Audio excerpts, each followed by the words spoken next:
Kentucky, where I was raised, where the wildlife and mountains call my name. I was born to hunt, I was born to guide, a camouflage on a rifle by my side. Just good old country boys chasing dreams in the Appalachian Mountains, fields and streams. From those white-tailed bucks strutting toms, the bugling elks that are on the run. Where those dreams are made, the trophies is our game. The TLC Outfitters is our name.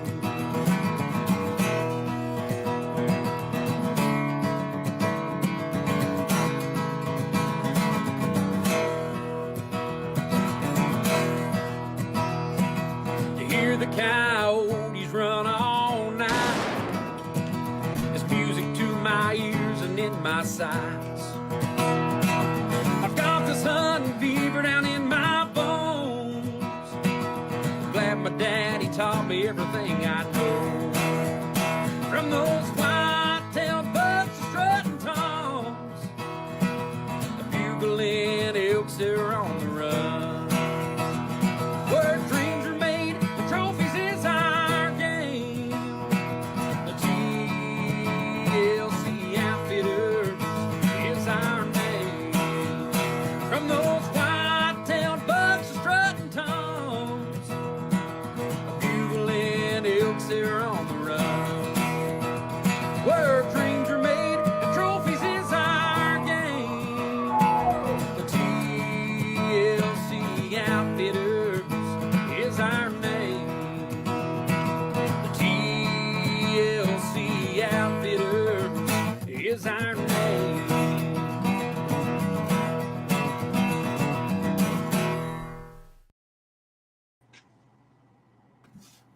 Hey everybody, happy Tuesday night. Welcome to On Air and Outdoors with TLC Outfitters. We appreciate y'all so much for tuning in. Hope everybody's had a great week. As always, I'm Trinity. We're joined by our cohort tonight, Mr. Matt Woolwine. Buddy, a little bit different setting than we had last week, but my mind's still a little bit north. How about you? Yeah, man. I had a good time up there, had a little success, and back to Kentucky in the rain. Back to Kentucky in the rain. Hey, Yeah. you know it's wintertime in Kentucky if it's raining. That's right. And I'll tell you, man, the snow up there up north was kind of a welcome sight. I'd rather have that snow as the rain. I know you all talked about how it's rained, and I'll tell you, one of the biggest bucks that I ever seen in the wild in all the years that I've been hunting was in a downpour in Ohio. But that snow, that little skip of snow we got there, that was pretty nice to be able to be out in.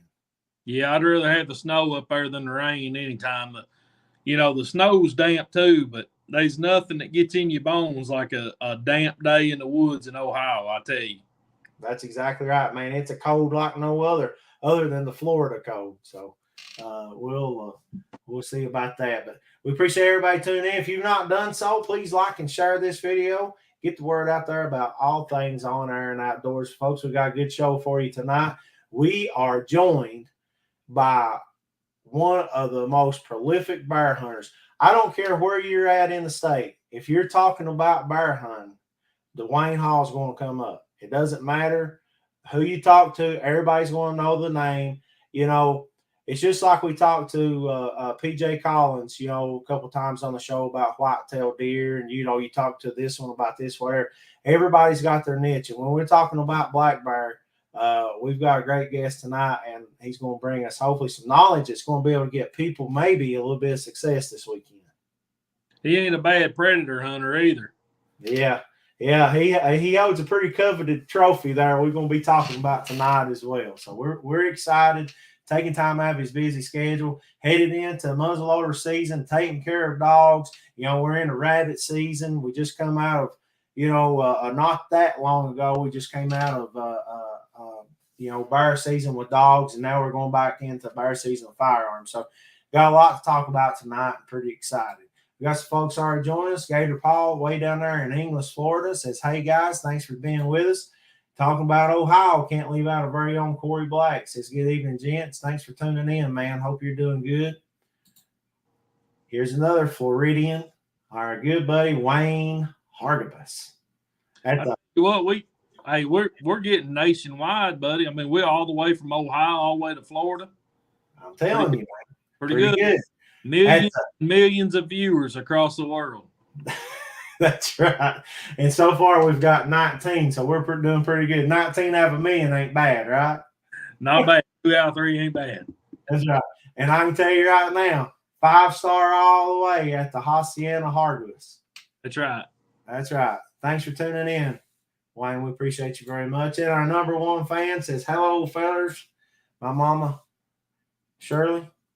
Another Stone Cold Killer says, me and Wayne coming for that Predator trophy this year. I'll tell you what, man, if I'm a betting guy, a combination like Dwayne Hall and Preston Thacker is a deadly combo when it comes to some Predators. So, yeah, going to be interesting. Hey, man, I like this. You know, that's what Dog Days of Winter, that's what we do is all about. You know, everybody looks at us, all the, outfitters, this and that, and everybody knows. But this right here, man, this is the kind of stuff that you and I talk about all the time. Being not, the business side of it's the business side of it, but having that talk where we're trying to do things in Eastern Kentucky to make memories and be lasting and get everybody in the outdoors and multifaceted. That's what it's all about for us. The rest, that's a byproduct. But this right here, this is what it's about. It's that camaraderie, I mean, it's a bunch of folks that enjoy the same things, and they can get together and they can poke each other and jive each other and, create a little competition, friendly competition between everybody. And that's what we do, and a lot of people have a bad idea about outfitters and they don't like that word outfitter. But the fact is, I mean, this coyote tournament that we put on, Predator Dog Days of Winter, we don't put a dime back into TLC. 100% of all that money goes right back out to the folks that enjoy the weekend with us. So it's all paid out in winnings one way or the other. And I always say we don't do everything right. We don't know everything that we're doing, but by golly, we're doing something. That's right. That's exactly right. We also joined tonight by our good buddy Paul Priest, thank you for tuning in. Linda McCoy, thank you for tuning in. Jordan Marcelette, Al Fannin, thank you all. Brenda Hall, man, my buddy Randy Newsom, 3R Archery, thank you for tuning in. Terry Reed, Mike McKinney, thank you for tuning in. Miranda Newsom, Dennis Gibbs, appreciate you very much. Trenton Burleson, Miss Candace Howe, taking care of Mr. Corey Terry. Jill Woolwine. She's on every week, bud. Yeah. Thank you, Sissy, for tuning in. Our very own Cameron Hamilton says, how you boys doing tonight? We doing good, man. This is another Stone Cold Killer, man, when it comes to them Predators, and he'll be geared up, I'm sure, for Dog Days if other things don't take him away. Jill says hi. There's Pawpaw's boy right there, buddy. That's him. That's him. As long as he ain't whiny, we get along pretty good. Yep. Our buddy Dylan Lawson, thank you for tuning in. Sharon Tackett, thank you. Our very own Tim Fannin. We appreciate y'all. Thanks for tuning in. Man, been a lot going on this week. We just came out of Kentucky firearm season. I think everybody's probably seen the numbers. I'm not exactly 95,000 deer during the modern firearm week. So another big successful season, down a little bit from last year, but not by much. And there's various factors for that and whatever, but right on track as Kentucky always carves its way into one of the top deer states every year. A lot of Boone and Crockett deer coming out of Kentucky too. So we appreciate that. Talking about deer, also very special hunt was shared with us this week as well as our folks down in Florida, the hardworking men and women of the FWC, the Florida Wildlife commission down there. They do this deer hunt every year, this youth deer hunt, and it goes all over the state bar. Our friends down there, Wayne Hardwick, Scott Sumter, even when John's down there sometimes, John Partain. But these two guys down there right now, they're taking care of this and had a fantastic weekend. We got some pictures to show from that Florida youth hunt. Man, you and I talk all the time, man, how important it is to get these youth out.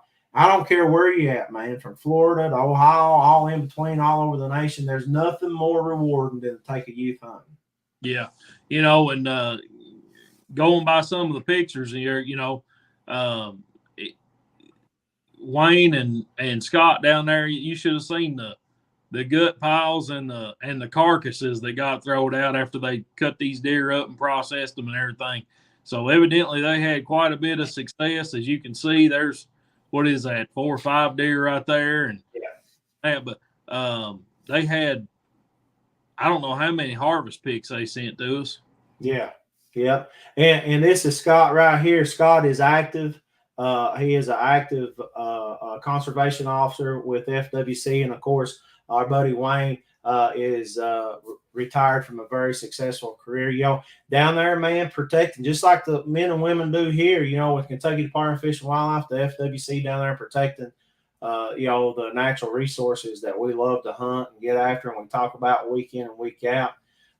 Underpaid, overworked, and most of the time underappreciated. But I can tell you right now, these old boys right here, whether it's Florida, whether it's Kentucky, whether it's Ohio, we appreciate everybody with those DNRs out there protecting these natural resources. And just a huge, huge congratulations to all the youth hunters, the officers, the volunteers, everything of this FWC youth hunt right there. Keep up the good work, and we appreciate you all very much. Thank you. Also, man, last week of archery elk season here in Kentucky. So we've had some hunters out, and we've had some success. We've had some almost success too. We've had a couple misses. We've had people back on elk, still trying to seal the deal, and then we've had a harvest too. Our very own Corey Terry coming in there with the harvest this weekend. And man, this last week, it's crunch time. It's hard sometimes to get on them. It varies depending on who you talk to. Of course, the trade-off is the foliage is gone. You can spot them a little bit farther. You're hunting them more like deer than you are anything, trying to pattern them, trying to see where they're at versus the bugles and the rut activity and whatever else. But I want to say congratulations to one of our hunters here, John Sketch, and of course his guy Corey Terry. Way to go, buddy! Yep, good job. Yeah.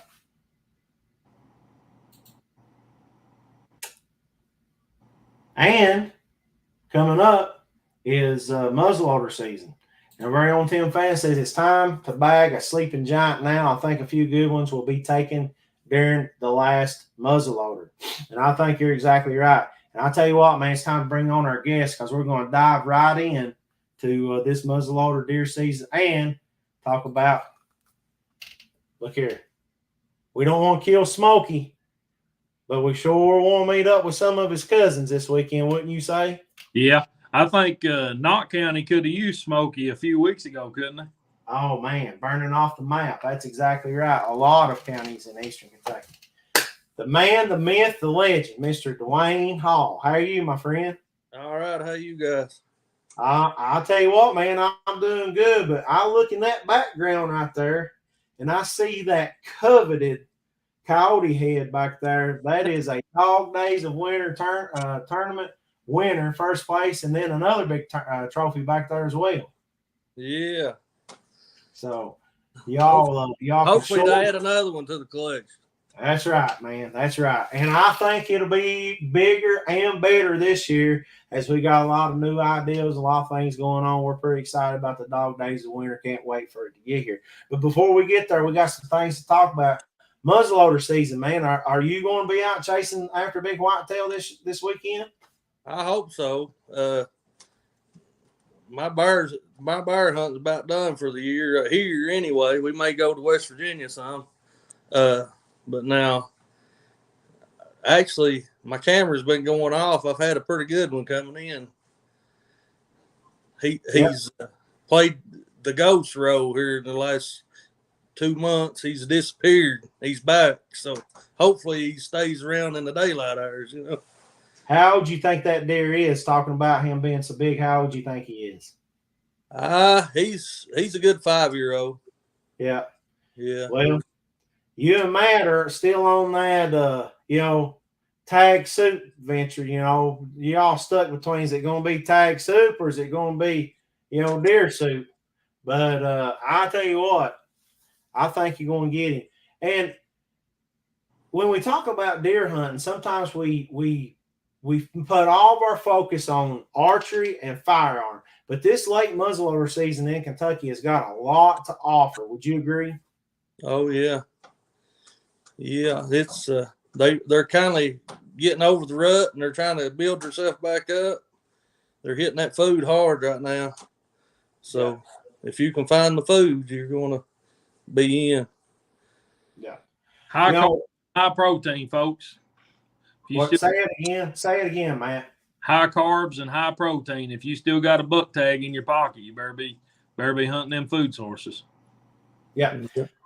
I say every year, and they're going to be people out there that think I'm crazy. I say every year, you know what? I'm not going to put out a stitch of corn until December the 1st. We put out that corn early on when really and truly we should be hunting more natural or food plot sources. Like this year we had a buffer crop, of acorns. I got to throw some out here in Florida too. Old Captain Justin Diamond, Florida Bow Fishing Adventures. I'll tell you what, if you ain't checking him out on TikTok, seeing all the dolphins, the manatees, the sheephead, the ray, the stingrays, the gar, the mullet. I mean, just whatever. Bow fishing trip of a lifetime. Yeah, man. Yeah, with one of the best captains you'll ever meet in your life. Thanks for tuning in, Cap. We appreciate you very much. Tim says, I've got a 7-year-old buck that's showing back up. You take a buck like that, like you're talking about, Dwayne, and then you take a buck that gets over that 4.5 mark. You're talking about an old warrior. And, he knows how to slip, during a rut. He knows his bedroom and he knows his kitchen better than we do. And when you think you got them figured out, you ain't got nothing figured out. Thanks for tuning in, Chris. We appreciate it very much, babe. Hope you're doing good. Thanks. When you get the buck over that age, you got to take that joker seriously. You're not most likely. Now, sometimes he'll mess up and he'll give you a freebie, but most of the time you got to play a little strategy in that. Would you two agree? Oh yeah, he didn't get old by being dumb. That's for sure. Yeah. Matt, I know you and I have talked about, your farm where you hunt at. We've got to, you got to really play the wind. And we talk about the wind all the time. And I actually, when we talk about it, I get antsy myself because I'm like, golly, man, you're missing a lot of days hunting because of that prevailing wind. But because of you all doing that, you're seeing more bucks. You've got bigger bucks, older bucks coming into the farm, more opportunities than running out there haphazardly. So it works. Would you agree? Yeah. That was part of our success this year with all the kids. Naturally, I always say we live on the wrong side of the road or the wrong side of the tracks, But we get mostly a west and a southwest wind, and on the side of the road that we live in, when you try to access our farm, you're always blowing them deer out. They're sneaking out the backside because they know you're coming. Well, it's really difficult for us to get to the north side of our farm and work our way in that way so that the wind's in front of us.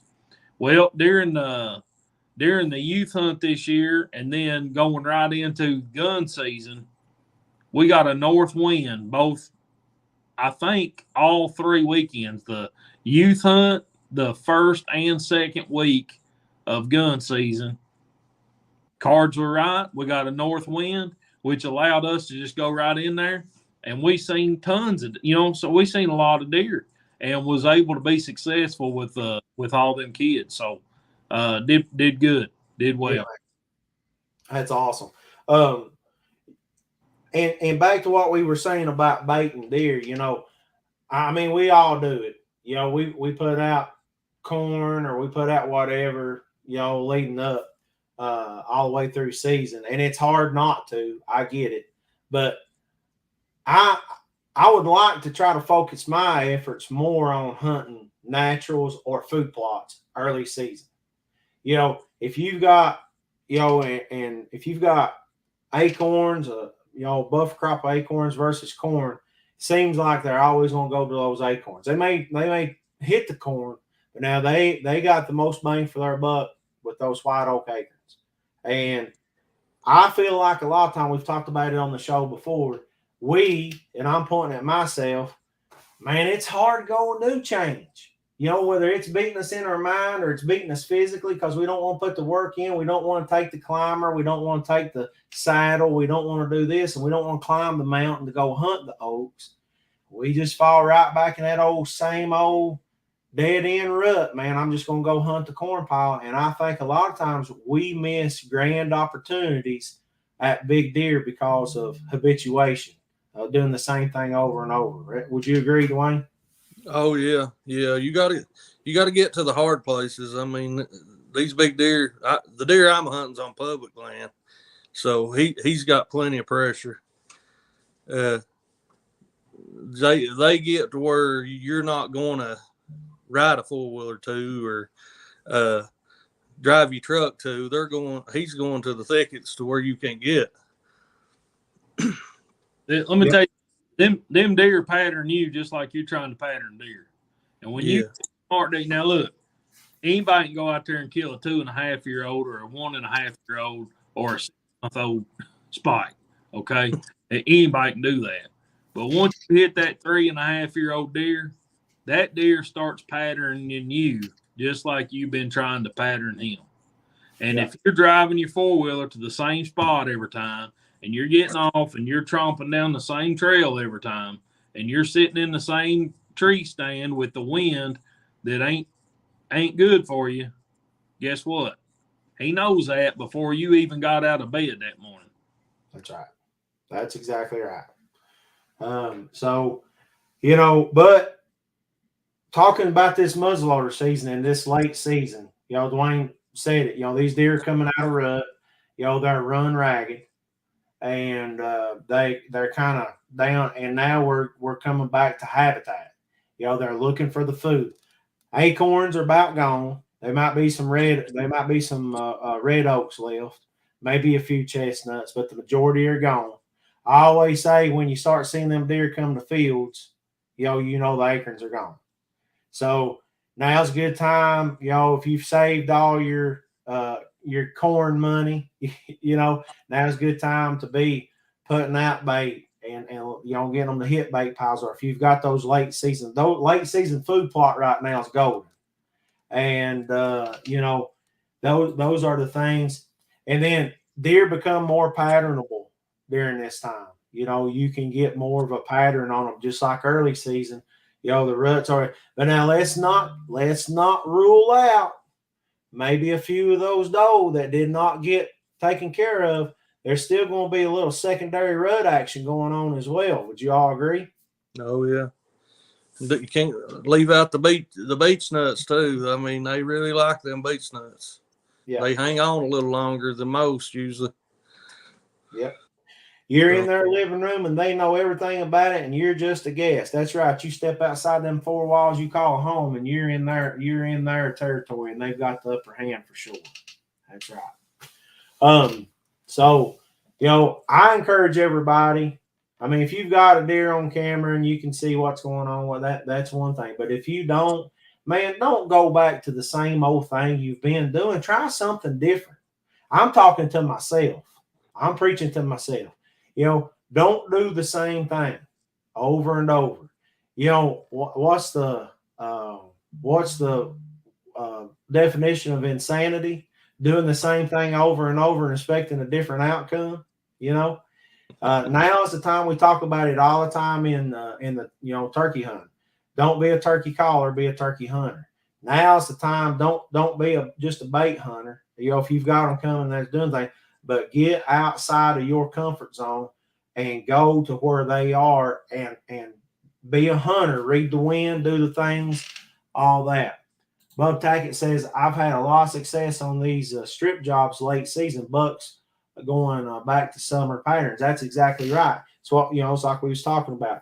They're transitioning back. They get that rut off their mind, and now it's like, man, I've lost 25, 50, 60 pounds. I got to pack some back on. So it's a good time to pattern.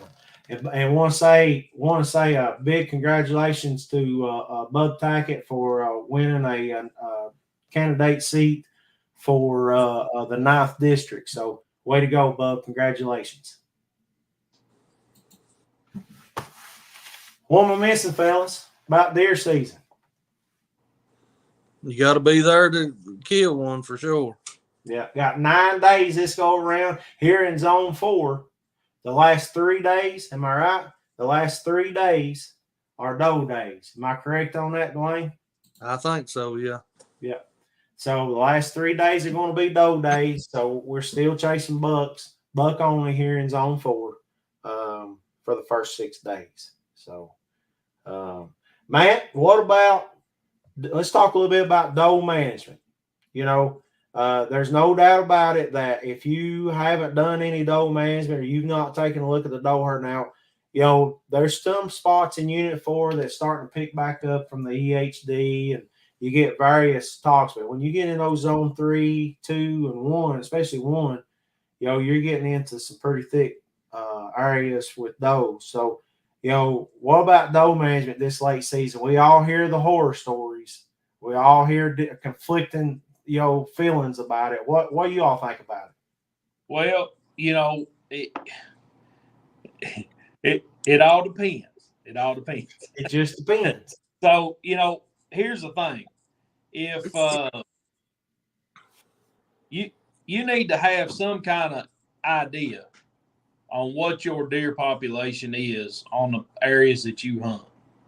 And if that's private land, now if you're going to public land and you don't, there's really no way to know what you're trying to do, and management on public land is a whole different beast.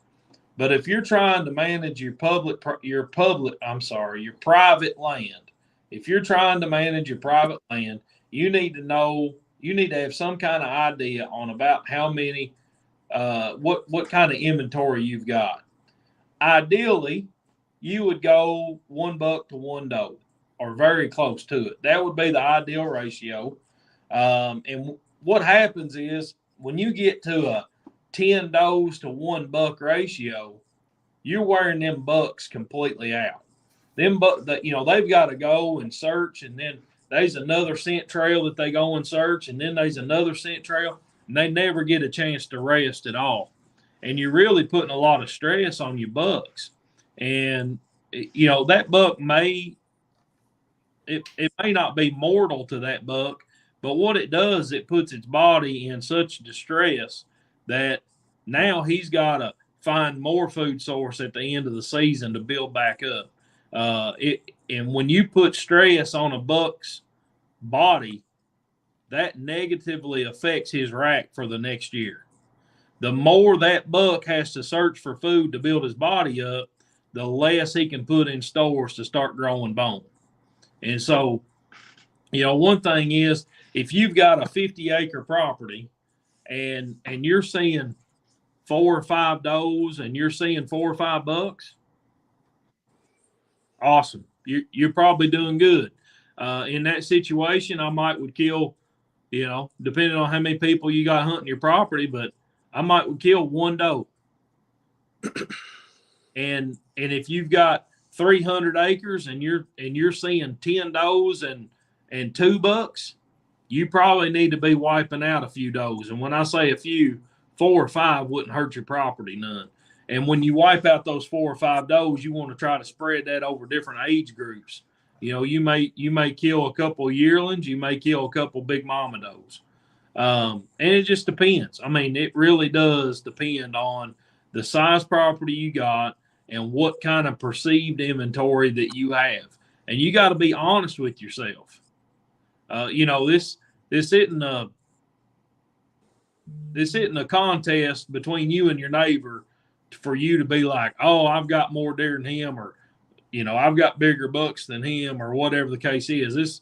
It ain't a contest like that. You need to be honest with yourself, try to figure out that inventory, and then come up with a plan. And over a 3 or 4 year period, you really want to try to get to where you're seeing equal number bucks and equal number does. If you do that, you'll really change your deer hunting from that point forward. Absolutely. What do you think, Dwayne? Yeah, I mean, he nailed it. I mean, you got a few old does too that you'll notice that I never have little ones with them. You'll see them year after year, and they're always by themselves or something like that. You need to try to get rid of those because they're just taking up feed. I mean, basically. Yeah, and that's like Matt having an old cow out there that won't bear a calf. You know, I mean, she's a waste of space. And yeah, you know, talking about you know, if you got all those does, you got that out of whack and what pressure that puts on a buck. Also, you know, a piece of property can only handle so many deer. I don't care what you do, it can only handle so many deer. So if you've got that heavy population of doe, you take a couple out of there, then you're making way for other deer, and those other deer may just be a genetically sound buck or what's going to be a genetically sound buck. So, you know, doe management, doe harvest is so important. It's as important as any piece of management practice that you will have. And there's also a point to know that you don't have enough doe. You know, there. So many people want to fill the freezer, and I understand that. But then they're kind of like, man, I don't ever see any deer on my property. I don't get any deer on my cameras. I don't get any deer where. Then you don't need to be killing a doe on your property. You know, it's a numbers game, and everybody now is running cameras, and it's almost like their eyes see what they see. They're out in the field and they see what they see, but it's like it's lost in translations from their eye to their mind. And it's like, well, you know, I know what I see, but I'm just going to, you know, I'm going to make it be something else. And then they make the wrong decisions. So you got people who don't want to harvest does. There's always the stories, well, those does are bred and they're preyed on. I understand that, but it's the circle of life. If you have does that need to be harvested, one, you need to try to take those old does out. You need to, I've got does on our property that I can drive. When I drive the machine through there, they're coming out looking at me. I can name them, you know, and I know which ones has got little ones and which ones don't, you know, and you may not have that luxury of being able to do that, but doe harvest, you know, doe management is as important as any buck management you ever do, especially if you want better buck management. What was you going to say, Matt? You know, another thing that people don't realize, Strandy, is when your doe population is way out of whack with your buck population, the bucks that you do have, they stay locked down with them does. Yep. Let's say you go out and you see, you know, a small kind of farm, and you go out and you see 10 or 12 does all the time, and you see them over and over, and you hardly ever see a buck. It could be because the bucks that you do have, the 2 or 3 that are on your property, they're staying locked down with a different doe every day. And so, you know, they're not coming out and showing themselves because they're back in the thickets, bedded down and locked down with a doe while you're out there hunting the field. Well, guess what? They ain't coming to the field. They don't need to. They got a doe over in the thicket. And then the next doe comes into heat. He breeds the first doe. The next doe comes into heat. As soon as she walks into that thicket, he's got her locked down. Oh. And he never has to show himself. That's right. So it's I've actually got a lease right now that we need to hammer some does on. There ain't no doubt. Yeah. That's our house. That's not our house. I mean, We see several does. We know we got several bucks there, but now I've got a lease that next year some does are going to get hammered. Black and stack. That's right. I seen 71 deer in the last 16 hours of deer hunting, and I ain't reached over and even picked my rifle up yet. So that tells you that, one, there's a lot of does there, and two, the bucks that are showing themselves ain't worth shooting. Was you going to say something, Dwayne? Yeah, I was going to say that we got some bucks here. You know, our doe numbers are pretty low right here close to home. We had a buck a couple years ago. We had his home territory. You know, we had cameras hanging. There was 4 or 5 of us that had cameras. All of us had logins where we could watch everybody's camera. The buck ended up getting killed probably 6 miles away of crow flies because he had to go find those, you know. Yep. It just, that's the way it worked out. I mean, that's what happens when you ain't got does. Them bucks is going to leave. They're going to find a doe somewhere, regardless of what happens. Yep, that's exactly right. And the opposite of that, the biggest buck that I've ever killed, which was about 165, 166, 165, his whole territory, I had 4 years of pictures of this buck. And he was 6.5 when I killed him. And his home range was literally within about 200 yards to 300 yards. And I know I had cameras all the way around him trying to get him pinpointed where he was. And if it hadn't been for a wind shift that morning, I still don't think we would have got that buck. But the wind shifted, pushed him up out of there, and he came out. But he literally would make a big circle. And, man, you think a buck like that would be so easy to pattern. He knew. He knew exactly how to move, when to move, what to do, what not to do. But he had everything he needed. He had ample water. He had ample food. He had ample shelter, thickets. He had a sanctuary. And on top of that, he had all the space and all the does he wanted. And he didn't have to go nowhere. And he was the king. He was the king of the mountain, man. And he finally, and it was just by human error that buck showed himself and got shot on. So, you know, there's a wide range of that, and you can take a lot of that. And I like what Bub said right here too. Bub said, first year I've started feeding something good for deer, not just corn, help them get through winter.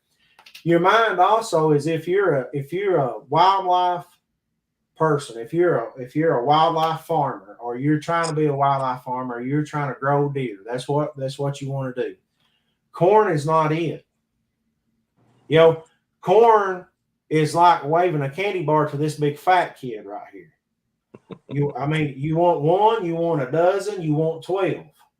You know what I mean? Oh man, yeah, you know, that's good. But in the grand scheme of things, it's really not doing me a whole lot of good. It's a big carbohydrate. You know, it kind of helps them, you know, get some warmth in their body, this and that. But just like Bub said here, there's other good things. And it's like we talked back in our food plot series. And Matt mentioned a little bit. You got a median. You got a middle line here. And as we tick through winter, them deer start to dive, especially in eastern Kentucky, not over in the ag counties. You know, we don't have all that agriculture here. Those deer are fighting for things like protein, nutrients, you know, all that. Corn ain't it. And then when they dip, the farther they dip below that nutrition line or that middle line, say this is average. This is the average body size. This is just the deer's where he needs to be, just right here. You dip down, then you got to spend all that time in the spring coming out of winter building back up. And this much, depending on how you loose that middle line, is how much you can have on that deer if you feed them good stuff. If you have food plots, if you're feeding, you know, if you got good mineral sites. It's not time in August, September, October, November to be feeding mineral. It's not doing you a lick of good. Salt, yeah, salt's good. But your mineral starts I mean, at the beginning of the year, as soon as they drop those antlers. And then there's a big time there, which now we found out you can put mineral out, and it's not part of the curtilage law now. You need to be hammering those mineral sites, really December, January, February, March, April, May, June, all through that antler growth season. So this is a good thing right here. I appreciate you putting that up there. Try to find something, do something, and it can't be too small. I don't care if it's a 1/4 acre or if it's 100 acres. Do something different as far as the nutrition for your deer. So, Trinity, in Eastern Kentucky, I read this. In Eastern Kentucky, the average native browse is about 12% protein. And according to some wildlife specialists, they say that a white-tailed deer needs to be between 21 and 24% of protein in their diet in order to reach maximum antler growth. And that's a 200-day growing season. So if you're taking a deer that needs 20% protein and your native browse is only 12% where you're at, guess what? He's not reaching his potential. Yeah. Now you start throwing in corn in his diet, and that's 8%. So now you just took his native 12% and you added 8% and you average that out. You just dropped it down. You didn't help his antler growth any.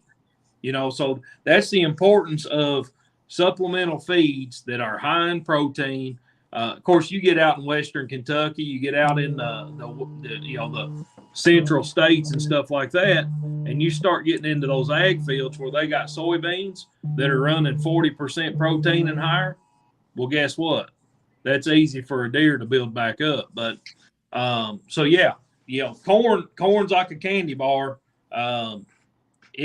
It helps them build that heat during the wintertime and this and that, and it tastes good to them. But as far as antler growth, it ain't doing nothing. And it's already too late in the season by the time we're able to start feeding corn now in Kentucky. It's already almost to the end of their growing season. So that all starts back, might as well say January 1, because some deer are going to drop their antlers in December and start regrowing. And they need that mineral and that high protein stuff right there first of the year, come early spring and forward. 200-day growing season on the antlers. And if you can do that and you can keep their body condition at a high level during that early spring season, you're going to have bigger bucks. Better be frost seeding some clover in February, boys. This don't happen the first year. This is a lifestyle. You gotta create that, and you gotta let them deer know that year after year they can have confidence that when they come to your farm, they're going to get what they need. That's right. And listen, we can sit here and we can beat this food plot thing in the head, or they can go back a few months and they can check out that 3-part food plot series from us and Fish and Wildlife. So best thing I got for you, guys always talk about, well, I don't have the equipment and I don't have this and I don't have a big place. You need to go to your local co-op. You need to go to, wherever. You need to find you some clover seed, a clover mix, and you need to frost seed it in February. You just need to frost seed. Throw it down. What are you losing? You know what I mean? Most of it will come up. All of it may not come up. Just frost seed some clover on your property. Monitor it, make it a lifestyle change like Matt talked about, and you'll see some big change. And right here, our very own Ben Moore says, I already have seed for frost seed. Good job. JB Pittman says, good evening, guys. Thanks for joining us, JB. Appreciate it, man. That clover, it ain't just for the deer. I mean, you're talking rabbits, turkeys, the bears, everything hits it. I mean, it's just the best natural resource that you can get. That's right. Boys, let's change gears a little bit. We beat deer in the head. I'm hoping everybody maybe listen a little bit. Maybe something we said, you all maybe said, I helped somebody this weekend. Wish everybody best of luck to muzzleloader season this weekend. Let's talk about this black bear season coming. That's what everybody's looking forward to, black bear season.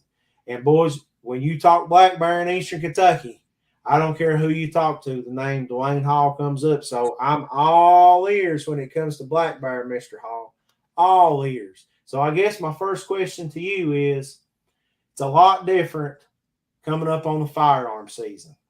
Somebody who's never hunted bear before, and I know we can talk all night, but somebody who's never hunted bear before, what would you have to say for them coming up for Saturday morning? You gotta have your scent control for one, because they use all senses at all times. They don't see the best in the world, but they can hear and smell really well.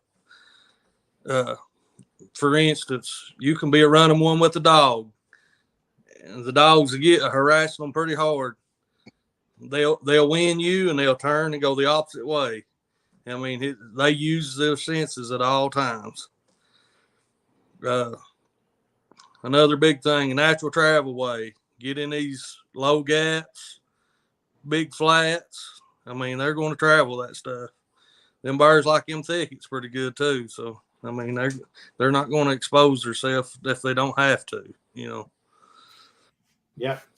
And our buddy Paul Priest, man, listen, I love Paul Priest to death. He's awesome. But now I keep watch on him on Facebook. He'll pop up, and these bears aggravate him. He'll try to deer hunt, man, and it's there on his feeders or on this. He's like, don't need the bear. He is not a fan of the bear.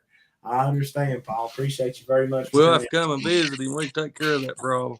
Yeah, there you go. It all comes down to, one, you got to be out there. Two, we look at the we've been talking about the temperatures for this coming weekend. The temperatures aren't going to be so high, and this is another thing. People think that black bear truly hibernate in eastern Kentucky. That's not true, correct, Dwayne? Most of the bred females, they will, because that's when they have their babies and stuff. But now, if they're eating good, they're going to stay out. It's all to do, if they're getting the protein that they need. The way I was explained how it works is, if they are burning more calories than they're taking in a day, they're going to lay down. They're going to sleep. They may get back up, they may just do like a partial hibernation. But that's the way I was always explained how that worked. As long as they're eating good and not burning more calories than they're taking in, they're going to be out. Yeah. So if the food source is there, the bears is going to be out moving. Now the bred females, if they're getting ready, they lay down earlier than everything else, just so they can do their process. Yeah. I mean, it's just nature, Absolutely. Now, what we've talked about scent control. You got to be out there. I mean, it's a tough hunt. The quota hunt, or as far as having to call in every day, that's over with, correct? That's over, yeah. Yeah. So we got a season. How many days is season going to be? I'm not really for sure. Put you on the spot, didn't I? Yeah, you put me on the spot. I'm sorry, I didn't mean to. 3 days in 1, 5 days in 3. Yeah, that's what I thought. I wanted to make sure. Yeah, that's right. 3 days in zone 1 and 5 days in zone 2, right? Yep, that's right. So zone 1 firearm coming up. But Fletcher, Harlan, and Bales, zone 1, I think. I can't see it, bud. Justin Tinsley calling during the show, bud. What? He ought to be on here, bud. What's he doing? Firearm coming up. That's zone 1, which now zone 1 are your big counties: McQuarrie, Bell, Harlan, Letcher County. That's zone 1. 2 days. And then the rest is going to be the 9th through the 13th. I'm sorry, 3 days. 3 days. The 9th, 10th, and 11th. 3 days for zone 1. Zone 1's 3 days. And then the rest, zone 2, is 5 days. And you can get on here. There's a whole list, but basically all of eastern Kentucky, basically. So, and this stretches way down. You're talking about Clinton, Jackson, Laurel, Pulaski, Rockcastle, Russell. And then it comes all the way up, swoops right on up into Martin County up north, Carter County, Boyd County, Bath. You got Casey, Clark County, Cumberland. I mean, it's all over the place there. But basically, all of eastern Kentucky from the north to the south, except for those 4 counties: McQuarrie, Bell, Harlan, and Letcher. So, very good. I Go think ahead. Wildlife nailed taking the quota off.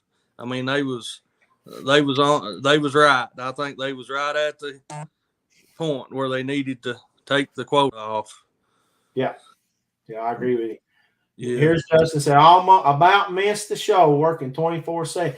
But I mean, elk season ain't in down there at Lawrenceburg. Am I correct?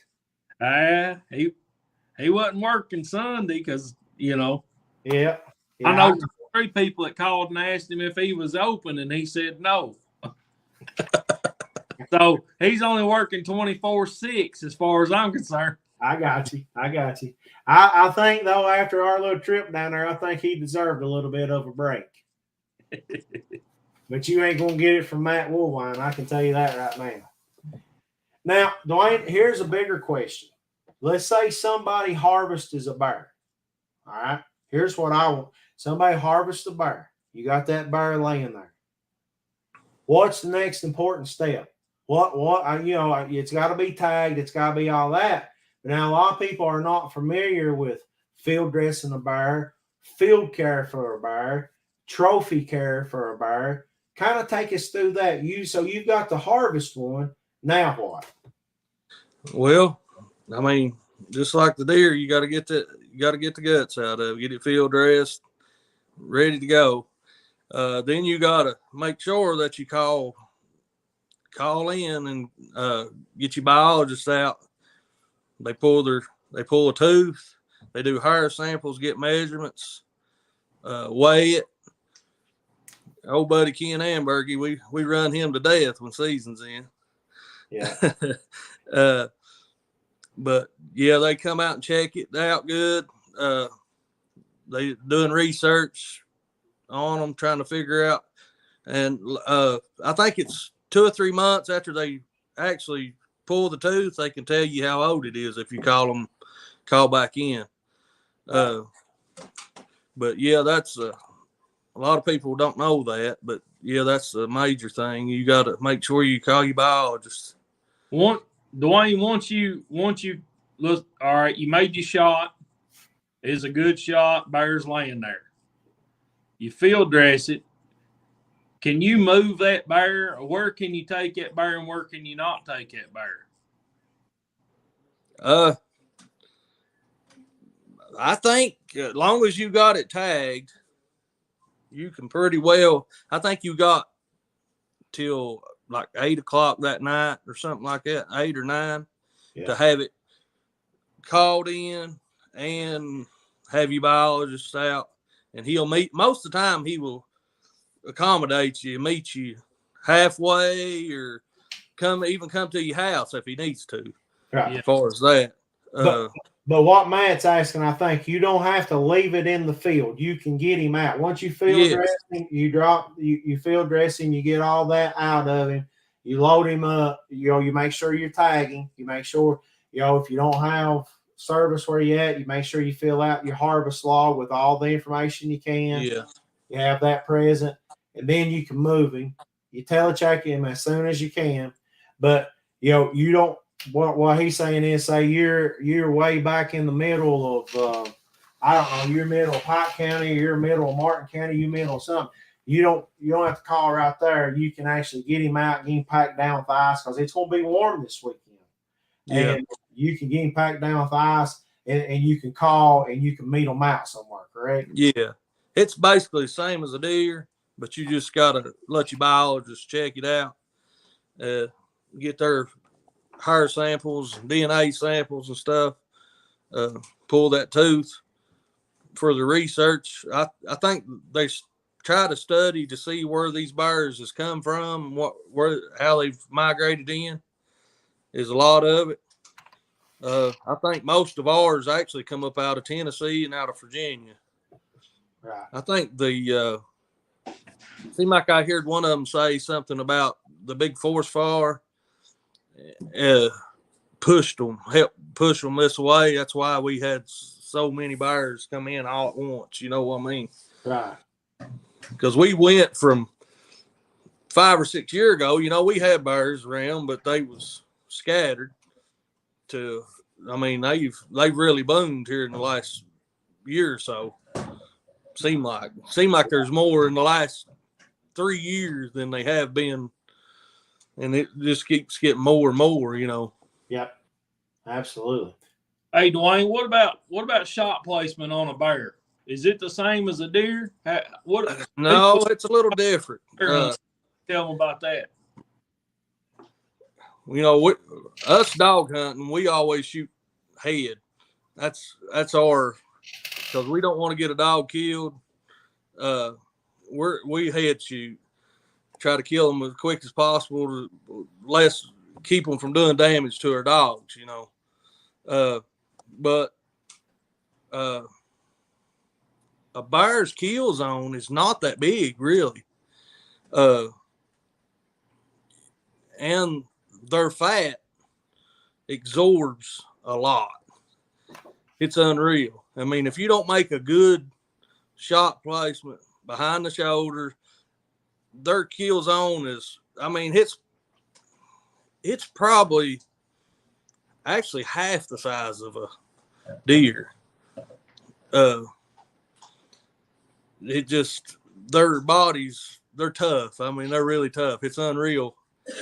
I've seen people make bad shots, and these things just, it don't phase them, If you shoot one back, like say, for instance, right now, them birds put on all this fat through the fall, getting ready for winter. If you was to shoot one back, say, towards the hind parts, and hit in all that fat, it may not even penetrate enough to hit bone. People don't realize how much that fat can absorb. Yeah.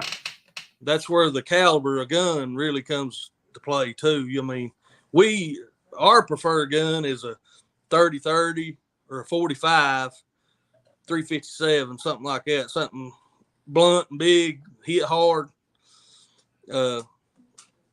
Just because the knockdown power and it don't pass through.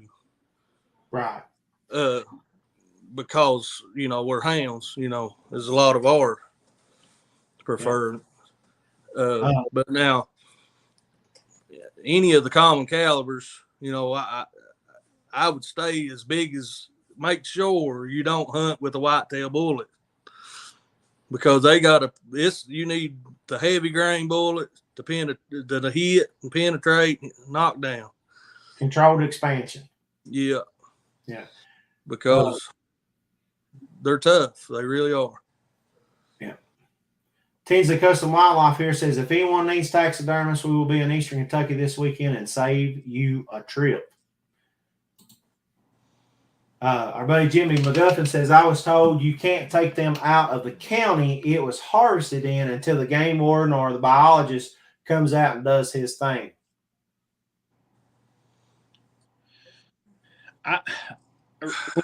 When you read in the book, it says you can't. So it says you can't take it out of the zone. That's the verbiage that it uses. Right. But if you're in zone 1, well, that's only one, you know what I'm saying? Those counties are they're not all those counties are touching each other. That's right. So you may not be able to leave the county with it in zone 1, but in zone 2, you have a little bit more leeway. Yeah. Yeah. Yeah. I'll check into this, Jimmy. I appreciate you bringing that up, man. And we'll put something up. Just say on a broadside bear, a shoulder shot's okay with a higher caliber. And I think too, it's just like when we talk about elk and shot placement. It depends on what you shoot. It just depends. It depends on what caliber you're using, what type of bullets you're using. Man, I forget who told me this one time. A magnum animal deserves a magnum caliber. And you need something that, I always tell everybody, don't throw a Volkswagen at them, throw a D9 dozer at them. So, anytime you need to match. So many times, man, everybody's like, oh man, I got this 7 mag, I've got this 300. It don't matter if you're shooting core lock. Core lock is a great deer round, but core lock ain't worth a crap. And I've had to prove that so many times. And people going to disagree with me. You can disagree with me till the cows come home. But I've seen elk shot 4 and 5 times with a Magnum caliber with core lock. We don't even allow it for elk season here, with us. So you need to match up what you're hunting, and you need to understand, it's all part of being a good hunter, being an ethical hunter. You need to understand shot placement. You understand what you're shooting. You need to understand the ballistics of the ammo you're shooting and what is before you just haphazardly go, I'm going to shoot this. I want to shoot this 300-pound black bear at 400 yards with 150 grain core lock. There's just a lot to it. That's a soapbox for a different day. So, and another thing, them bears don't bleed very well. I mean, they got all that fat on them, and they just don't bleed good. That fat seals the hose back, and they're hard to find if you have made a good shot and it does run, you have to look for little spots of blood. I mean, it may bust open and bleed good, but the chances are that it's not going to. So you need to really, if you shoot at one and you think you hit it, you need to look really good, because it may not bleed like a whitetail's going to, because it's got all that fat there to insulate that and seal that hole back up. A lot of people on a black bear that shot, let's say a black bear shot with a 300 Win Mag, and he's double lunged. How far would you expect that bear to go? Probably 50 to 75 yards at least, I would think. It all depends where they're at. You know how that is, but it all depends where they're at and how they're turned. But now they got the will to live. They're tough. They really are tough. They're probably the toughest North American animal we got, because they're built to survive. Yeah, very good. Eat or don't eat? That's one of the big questions. So many people will say, "Oh, them old bears ain't no good to eat." I'm gonna tell you, we were in Canada, and our outfitter fixed some. He went around to everybody and got scraps off their bear. Made some of the best. It's almost like beef and noodles, like beef stroganoff, beef and noodles. It was bear noodles. Some of the best eating I've had today. So it's good. You got to get the fat off of it. If not, that's my preference anyway. You got to get the fat off of it, clean it up, make sure that you get that fat off, even if you got to boil it to make that fat raise off of it. After you get cut what you can off of it. Their fat is like an oil. When you touch it, it turns to oil, and it's wild. It'll leave like a film in your mouth like mutton or something if you don't get that off. If you get that off, it's as good as anything else to me. Justin says, "Oh heck no." I don't know how Justin's alive. I swear he don't eat nothing. I'm surprised he don't starve to death. Yeah. No, don't like bear meat, Paul Priest said. Here's another thing. Bears are carriers of trichinosis. What's trichinosis? Well, trichinosis is a parasitic worm, a little worm. And in 1 square inch can be tens of thousands. And basically what they do is they'll drill into your muscles and they'll capsulate themselves. And it is, they say it's excruciating. But that's basically what trichinosis is. It's the same thing with hogs, with pigs and hogs. That's the reason when you fix bear or you fix hogs, you got to fix it well done. or you're playing with trichinosis. And trichinosis is no joke. And basically, you got to take a dewormer to get rid of it. So If take your shot of Ivy, man. yeah, there you go. It's pretty tough. It's pretty tough on you. So no medium or medium well. It is well done. Well done. I got to eat. I got to eat near bear at the Sportsplex, fixed on open grill. It was delicious.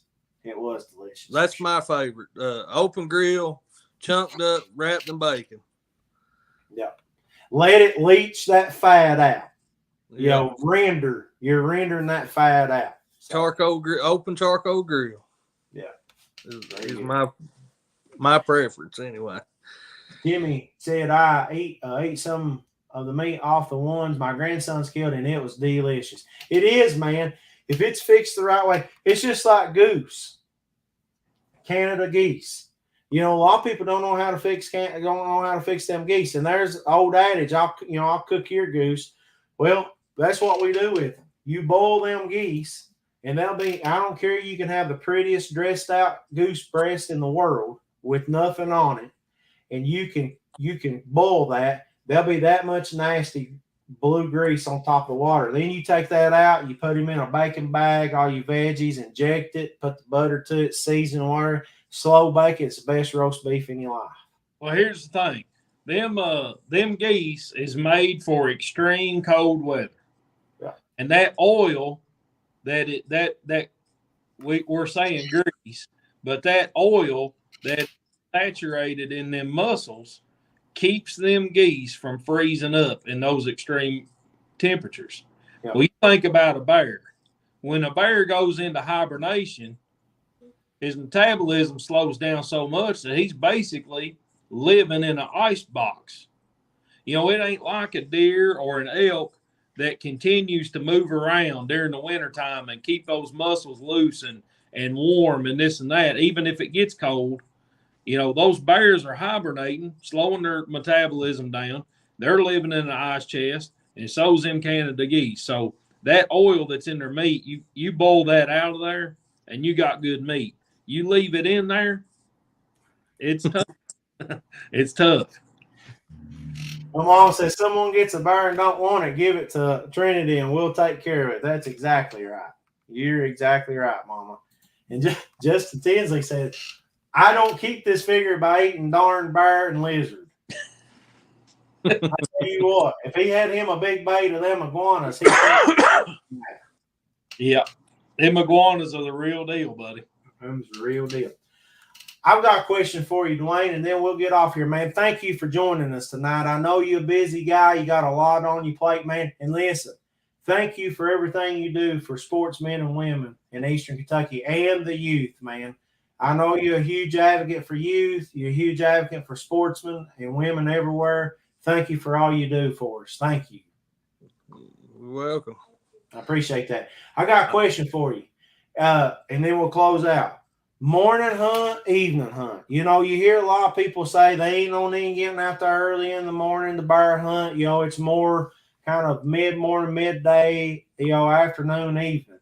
So what's your take on that? It could happen any time of the day. I mean, they travel mostly at night, but when you come right down to it, you could be out at 12 in the day. It could be 4:30 in the day. I mean, when they get the urge to move, they're going to eat. I mean, they're going to find something to eat. They don't get that fat by just laying around all the time because they got to eat. They're getting ready for this hard winter coming on, and they're going to eat. Yep, that's exactly right. What have I missed about bear hunting, Dwayne? What you got to tell the folks? Maybe somebody out there maybe somebody that hasn't bear hunted, that's got it on their mind, that's, kind of teetering on the fence. Maybe somebody that's already bought that tag and going to be out there hunting, but's never hunted before, or even a seasoned vet at bear hunting. From the bear man himself, what would you have to say to folks? I mean, it's just like everything else. You got to be there. You got to do your homework. You ain't going to walk out today and say, I'm going to go kill me a bear and go kill a bear. You may go set for a month and never see one right where they're at. I mean, they don't. They do pattern a little, but their pattern could change at any moment. If they smell something better down the road, they're going. You know, I mean, that's just the way they are. They go to find something to eat. Yeah. These guys, you know, they have a lot of trouble with their deer feeders and stuff. The bears coming in on them. You can let that thing go dry for 2 or 3 days. That bear may leave and never come back. But now you could fill it up tomorrow and he comes right back. But if so, he's eating close by anyway, you know. Yeah. But now the ones that's hitting the feeders, in 2 or 3 days, him coming to check it and there's nothing there, he's going to go find something to eat. That's right. That's right. Very good. They travel a lot, don't they? What is it, like a 30-mile, square mile? I mean, when you go to sit down and take a map and draw a 30 square mile, that's a lot of territory. That's a lot of territory. That's right. Matt, what am I missing, buddy? I don't know. Before our big announcement. The big announcement. Which has already kind of been announced. I thought maybe you just passed on that. No, man. Right here's a good thing. They eat cameras. And we were talking about that a little bit earlier tonight. They sure like to chomp on cameras. I had a camera up and was trying to feed some deer. And we were interested in the bear. Bear come along and he just nosed that camera around. And I moved it again. And I went back to get that camera. And I know nobody stole it because they had to go past 3 or 4 cameras out in the wide open to get to this one. And this bear, I think, got this camera rolling and playing with it and batting and whatever else and just either used it for a chew toy or batted it over the hill. I never could find it. They love cameras. You can hang them 10 foot in a tree. You can put them at your knee. If they see them or hear them, a lot of them cameras, you can hear them work.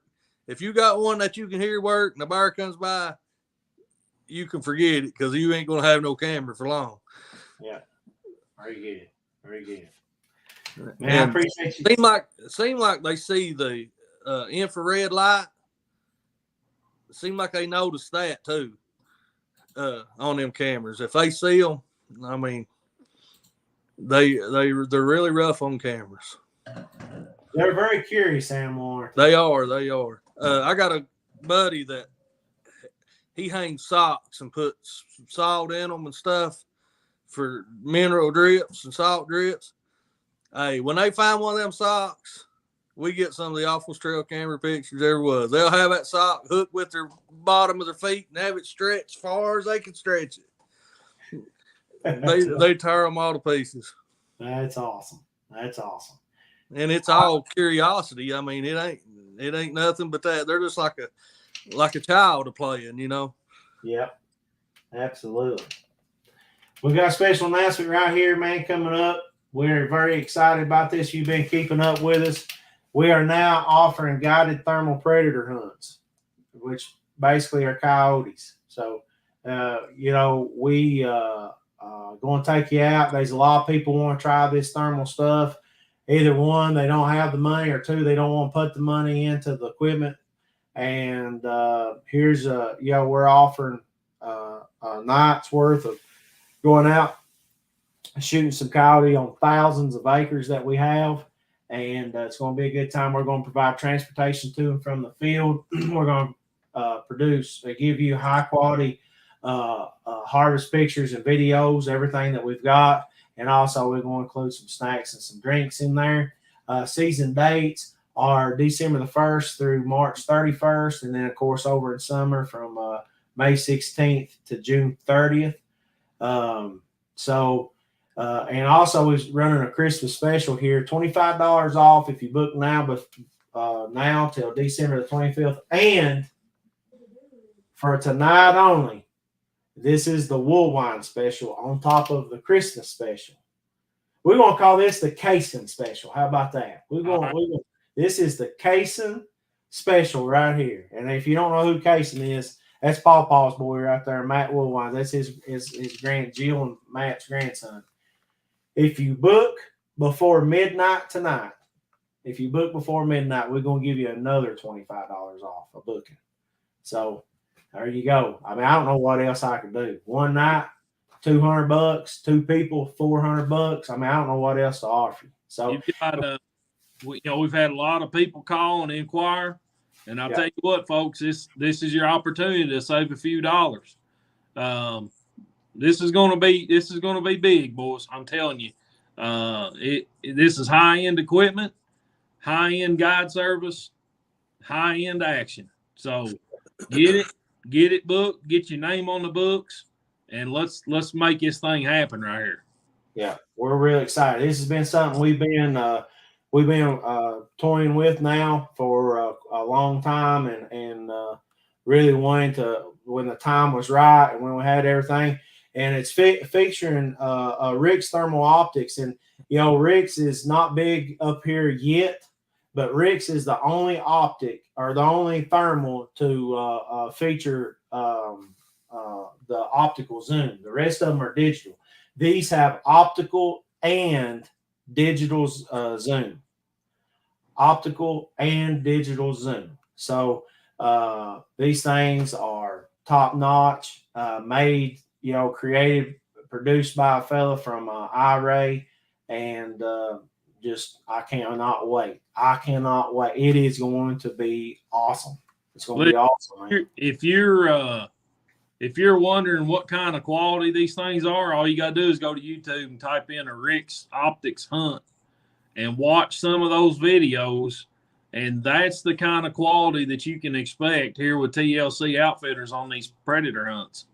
And this is a great price, a great opportunity for folks that haven't been able to do it on their own, or you may never even thought about doing it on your own.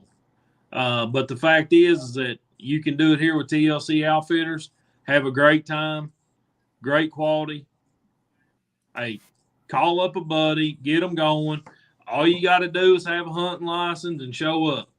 We're going to provide your bog pod, your tripod. We're going to provide your rifle, your ammunition, your scope. You're going to go home. If you can hit the right buttons at the right time, you're going to go home with a video of your own hunt. Yeah. I mean, it's going to be top notch. Yeah. And on top of that, you're having with some predator management. So we're really excited. Give us a chance. I mean, man, $200 for a night's worth of coyote hunting, and you're gonna see plenty of them. So I hope you take advantage of this. $25 off if you book now through December the 25th, and the casing special tonight only to midnight, 11:59 actually to 11:59 tonight. We're gonna knock another $25 off. So there you go. Book tonight, $50 off. Let's take you hunting with some of the best stuff out there. Guys, can't thank you all enough. Appreciate everything y'all do. And folks, we appreciate everything, all the support that you give us. Be sure to get somebody out this weekend. A lot going on. Bear season, muzzleloader season, the last firearm season for Kentucky, except for the youth season coming up at the end of the month. So muzzleloader season going to be in for 9 days. No reason, 2 weekends. No reason not to get somebody out or to get out there and do a little doe management. Chase that old big deer. You can't kill him on the couch, can you, Matt? Not unless the couch is on your back porch. That's right. That's right. I can't wait to see the stud that Dwayne brings in. He's sandbagging. I know what he does. He lets everybody else have all this fame and everything, and he's always the guy to bring in the 600-pound black bear or the 20-point, 210-inch buck or whatever else. You see them trophies back there in the back, don't you? That's right. That's right. All right, folks. We appreciate y'all very much. Remember, if you want to know the creator, just look at the creation. And as a hunter, an outdoors person, we got some of the greatest creation in the world to be able to enjoy right here in the heart of Eastern Kentucky. Y'all have a great night. We'll see y'all next time, next week, right here. Be sure, take a kid hunting, or it don't have to be a kid, even a new hunter. Take somebody out. Young or young at heart. That's right. That's exactly right. Hang tight with us backstage here, boys. We appreciate y'all tuning in. We'll see you next week right here on Air and Outdoors with TLC Outfitters. Y'all have a great week.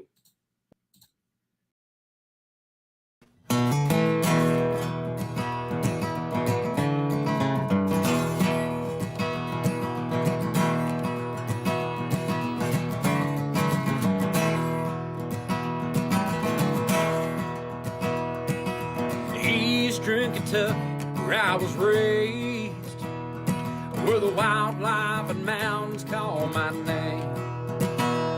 I was born to hunt, I was born to guide, a camouflage on a rifle by my side. Just good old country boys chasing dreams in the Appalachian Mountains, fields and streams. From those white-tailed bucks strutting toms, the bugling elks they're on the run. Where those dreams are made, the trophies is our game.